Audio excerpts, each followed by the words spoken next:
Bebe burachi dilanti boyunan, nota celebración. Un mucha no mester waxo mayor ng burachi. Na mester lanta mira ng mayor ng natino, presente, consciente y donando un buen ejemplo na casa. Oro mucha mira su tata o su mama ta bebe tiene punto di perdere control.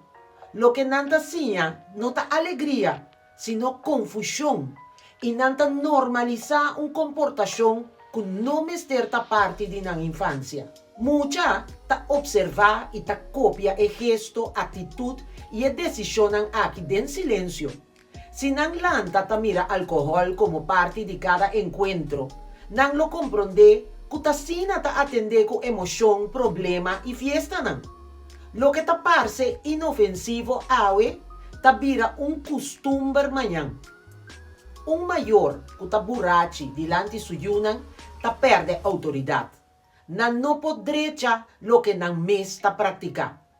Mucha mester di un figura firme, no adulto nan kuta transformanan dilanti. Na mester di seguridad, no di incertidumbre. Na mester di stabilidad emocional, no enseñanza nan kutahasinan incómodo espantanan. Bebimento di más dilanti di mucha ta quibra tur frontera. Palabra nan ta servisa kulo no avisa ora no taba tabau di influencia.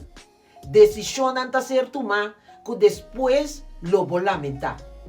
Anto más tristo, recuerdo nan ta queda crea ku mucha nan lo no lubida. Hasta si nan no popapia nan ta sintie. Celebración no ta nada que ver con bebimento descontrolado. Celebración ta tocante de ta junto, compartir, hari y alimentar el ambiente de familia. Bo mucha nan lo queda corda con nan asinti, no quanto butter taba ting riba mesa. Kas ta e promescol. Mayor nan ta sinya nan yu ku aksyon, ku bom ejemplo, y no ku discurso of tahando nan dihasikos.